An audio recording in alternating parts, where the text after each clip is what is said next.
প্রতিদিন সকালে খলিল চাচার গাড়ি থেকে বের হতো সাপ। প্রথম দিন একটা, পরদিন 5টা, তারপর শত শত সাপ। দোয়া করানো হলো, পানি পড়া ছিটানো হলো, তাবিজ বাঁধা হলো, কিন্তু কোনো কিছুতেই গাড়ির সাপ দূর হলো না। আর যখন আসল সত্য ফাঁস হলো, পুরো গ্রাম স্তব্ধ হয়ে গেল। ঘটনাটা নূরপুর গ্রামের। ফজরের নামাজ শেষ হলো, বয়স্ক লোকজন মসজিদ থেকে ফিরছিলেন। হঠাৎ একটি ভয়ঙ্কর চিৎকার বাতাসে প্রতিধ্বনিত হলো, ইয়া আল্লাহ! হাজী আফজাল বললেন, এটা খলিল আহমদের আওয়াজ। তিনি সেই দিকে এগোলেন। খলিল আহমদ ছিলেন গ্রামের সবজি বিক্রেতা। সকালে সাদা মারুতি গাড়ি নিয়ে বাজারের দিকে যেতেন। তিনি যখন গাড়ির বনেট খুললেন, তখন তার ইঞ্জিনের পাশে একটি কালো ও চকচকে সাপ পেঁচানো ছিল। সাপটির চোখ ঝলমল করছিল এবং সে বারবার ফনা তুলছিল, যেন সতর্ক করে বলছে, কাছে এসো না। খলিলের হৃৎপিণ্ড জোরে ধরফর করতে লাগলো।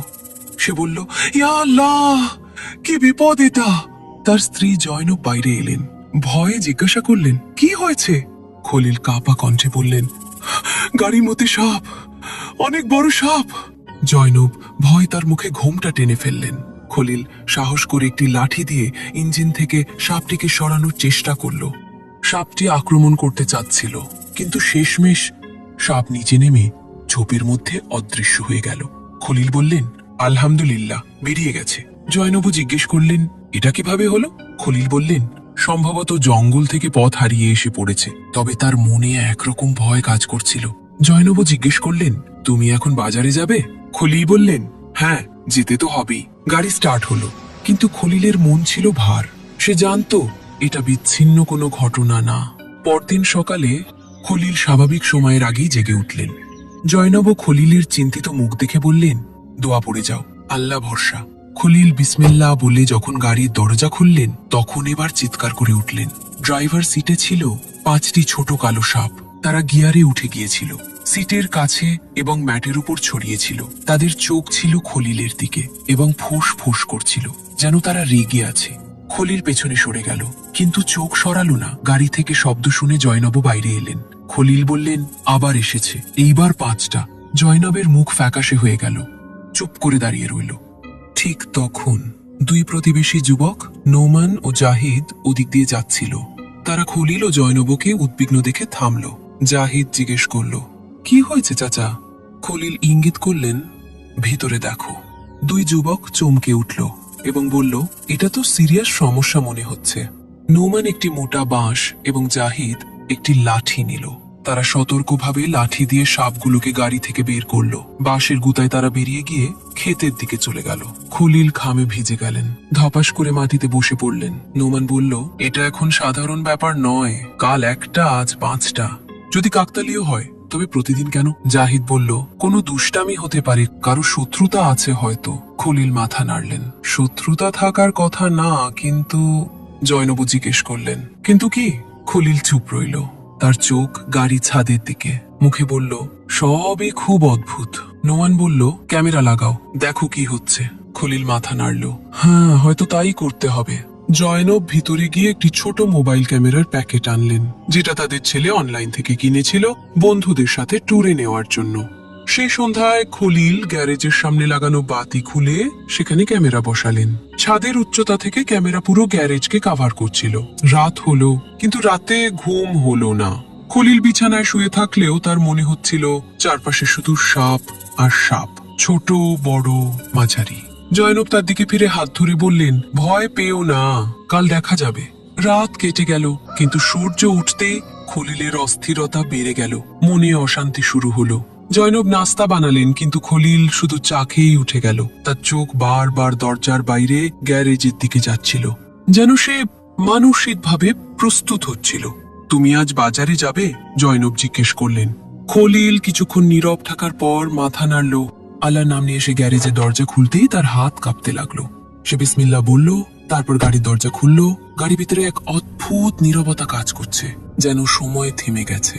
খলিল মাথা নিচু করে দেখলো আজ কোনো সাপ নেই। সে বিস্ময়ে এদিক ওদিক তাকালো। দরজার পাশে, সিটের নিচে, পিছনের সিটে, ডিকিতে সবকিছু চেক করলো। আল্লাহ শুক্রিয়া, সমস্যা দূর হয়ে গেছে। সে নিজেকে সান্ত্বনা দিল। সে গাড়িতে বসে ইঞ্জিন চালু করলো, বাজারের দিকে রওনা দিল। কিন্তু এবার পুরো রাস্তা জুড়ে তার মাথায় একটা চিন্তায় ঘুরপাক খেতে লাগলো। কাল 5টা সাপ, তার আগের দিন একটা, আর আজ একটাও নেই। এটা কি কাকতালীয় নাকি কোনো রহস্য আছে? বাস্তবেই কি কেউ শত্রুতায় নামলো? বাজারে সে প্রতিদিনের মতো সবজি কিনলো, কিন্তু তার চোখে উদ্বেগের ছাপ ছিল স্পষ্ট। এক পুরনো আলু বিক্রেতা বন্ধু মজনু তার কাঁধে হাত রেখে বলল, দোস্ত খলিল, আজ খুব চিন্তিত লাগছে। খলিল বলল, রাতে একটু ঘুম কম হয়েছে। সন্ধ্যায় ফিরে জয়নবের সঙ্গে বলল, আজ কিছুই ছিল না গাড়িতে, আমি বুঝতে পারছি না কি হচ্ছে এসব। জয়নবও মনোযোগ দিয়ে তার কথা শুনলো, তারপর আস্তে করে বলল, সবকিছু খুব অদ্ভুত খলিল। আমার মনে হয় কিছু সতর্কতামূলক ব্যবস্থা নেওয়া উচিত। খলিল বলল, মানে? জয়নব বলল, আমাদের জানতে হবে এগুলো কিভাবে ঘটছে। কাল থেকে গ্যারেজে এমন কিছু রাখতে হবে যাতে বোঝা যায় সত্যি কেউ আসে কিনা। খলিল মাথা নাড়ল। হ্যাঁ, হয়তো ক্যামেরার রেকর্ডিং থেকে কিছু জানাতে পারবে। আজ রাতে আমি অবশ্যই চেক করব। রাতে খলিল সবকিছু লক করলো, দরজা বন্ধ করলো, তালা ভালো করে লাগালো এবং নিজেই গ্যারেজের দরজা টেনে দেখে নিল যে সবকিছু নিরাপদ কিনা। তারপর সে ভিতরে এলো, উজু করলো, নামাজ পড়লো এবং জয়নাবের সঙ্গে বসে কোরআন তিলাওয়াত করলো। খলিল বিছানায় পড়ে আছে, চোখে ঘুম নেই, শুধু আছে ভয় আর সন্দেহ। যদি কাল আবার সাপ আসে তাহলে এটা আর কাকতালীয় হতে পারে না। সে শেষবারের মতো চোখ বন্ধ করলো এবং মনে মনে চিন্তা করলো কাল সব রফা দফা হবে। কিন্তু সে জানতো না আগামী দিনটি এক ভয়ঙ্কর সত্য নিয়ে আসছে। সকাল হলো। খলিল আস্তে করে উঠে অজু করল। ফজরের নামাজ মসজিদে জামাতে আদায় করলো। খলিল মসজিদ থেকে এসে গ্যারেজের দরজার সামনে দাঁড়ালো। জয়নুর জানালা দিয়ে তার দিকে তাকিয়ে আছে। খলিল বিসমিল্লাহ বলে তালা খুলল এবং দরজাটি আস্তে টেনে খুলল। তারপর ধীরে ধীরে গাড়ির কাছে গেল। গাড়ি পুরোপুরি বন্ধ, ঠিক যেভাবে সে রাতের বেলা বন্ধ করে রেখে গেছিল। সে হ্যান্ডেল ধরে টান দিয়ে দরজা খুলল। এক মুহূর্তের জন্য মনে হলো মাটি কেঁপে উঠল। খলিলের হৃৎপিণ্ড যেন এক লাফে গলায় উঠে গেল। গাড়ির ভিতরে 20টিরও বেশি সাপ হামাগুড়ি দিচ্ছে। কিছু ড্যাশবোর্ডে, কিছু সিটের মাঝে, কিছু মেঝের ম্যাটের নিচ থেকে বের হচ্ছে।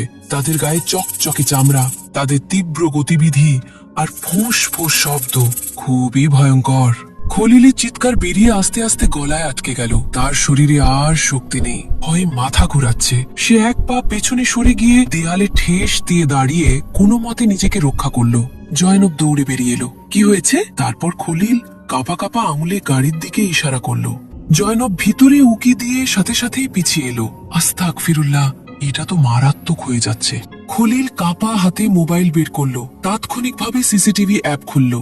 সে রাতের পুরো রেকর্ডিং আগে পিছে টেনে দেখলো। প্রত্যেকটি কোণ থেকে পর্যবেক্ষণ করলো, কিন্তু কিছুই পাওয়া গেল না। না কেউ এলো, না কেউ গেল। গ্যারেজের দরজা পুরো রাত বন্ধ ছিল।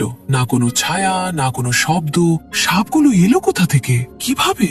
কখন? কোন ফাঁক দিয়ে? কি জন্য? এখন সন্দেহ বিশ্বাসে রূপ নিল। এটা সাধারণ ঘটনা নয়, এটা এমন কিছু যা মানুষের বোধগম্যতার বাইরে। জয়নবু বলল, এটা জাদু নাকি কোনো পরীক্ষা? কিছু তো আছে যা আমরা বুঝতে পারছি না। খলিল ক্লান্ত কণ্ঠে বলল, যদি এটা কোনো জাদুর খেলা হয় তবে তো খুবই বিপজ্জনক। আর যদি এটা আল্লাহর পক্ষ থেকে কোনো বার্তা হয় তবে আমি এখনো অন্ধ।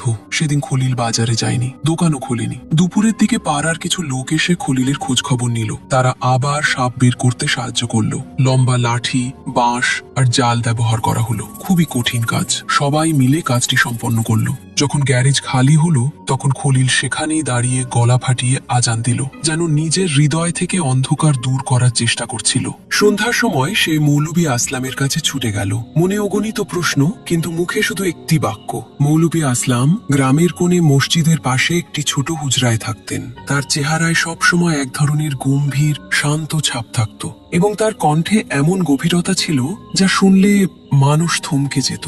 তিনি বহু বছর ধরে গ্রামের শিশুদের ধর্মীয় শিক্ষা দিচ্ছেন, নামাজে ইমামতি করছেন এবং মানুষের বিচার মীমাংসা করে আসছেন।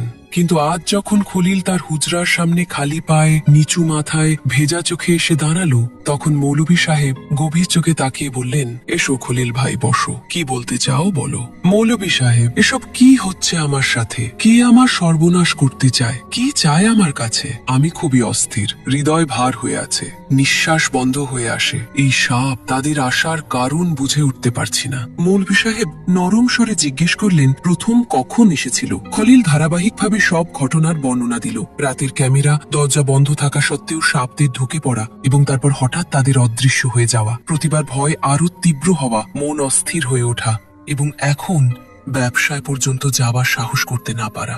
মৌলভী আসলাম চুপচাপ সব শুনছিলেন। তারপর বললেন, এই ব্যাপার হয়তো কোনো মানুষের ষড়যন্ত্র আছে, নয়তো আল্লাহর তরফ থেকে কোনো ইশারা। উভয় অবস্থারই চিকিৎসা আছে। খলিল চমকে উঠে বলল, আল্লাহর ইশারা? কিন্তু আমি তো কিছুই করিনি। মৌলভী সাহেব গভীর চোখে তার দিকে তাকালেন। খলিল ভাই, আমাদের মধ্যে কে এমন আছে যে দাবি করতে পারে যে সে কোনো গুনাহ করেনি? কিছু গুনাহ বাহ্যিকভাবে ছোট মনে হয়, কিন্তু আল্লাহর কাছে সেগুলোর গুরুত্ব অনেক বড় হয়। তোমার উপর যা কিছু ঘটছে তা হয়তো তোমাকে জাগিয়ে তোলার চেষ্টা, নতুবা কারো বদদোয়া। খলিল ব্যাকুল ভাবে বলল, তাহলে আমি এখন কি করব? কোনো দোয়া বা কোনো ওয়াজিফা আছে? মৌলভী আসলাম তার কাঁধে হাত রাখলেন। ওয়াজিফা হয় হৃদয়ের। প্রথমে নিজের ভেতরে তাকাও, নিজের আমল পরীক্ষা করো, রাতে আল্লাহর সামনে দাঁড়িয়ে জিজ্ঞাসা করো, ইয়া আল্লাহ, আমি কি ভুল করেছি? আর যদি কিছু মনে না পড়ে, তবুও তওবা করো, কারণ আল্লাহ সব জানেন। খলিলের চোখ ভিজে গেল। মৌলভী সাহেব, যদি আমি সত্যিই তওবা করি, তাহলে কি এসব শেষ হয়ে যাবে? আল্লাহ সবচেয়ে বেশি ক্ষমাশীল যদি মানুষ অন্তর থেকে অনুশোচনা করে। মৌলভী সাহেব কিছু দোয়া শিখিয়ে দিলেন। সূরা বাকারা প্রতিদিন শুনো অথবা পড়ো, ইস্তিগফারের কিছু আয়াত পড়ো, রাতের শেষ প্রহরে তাহাজ্জুদে 2 রাকাত নামাজ পড়ো। আর সবচেয়ে গুরুত্বপূর্ণ হলো, যা কিছু তোমার হৃদয়ে বোঝা হয়ে আছে তা হালকা করো, সত্য বলো। যদি কিছু লুকিয়ে থাকো, খলিল ভাই, এখন সময় এসেছে তুমি তোমার অন্তরের বোঝা নামিয়ে ফেলো।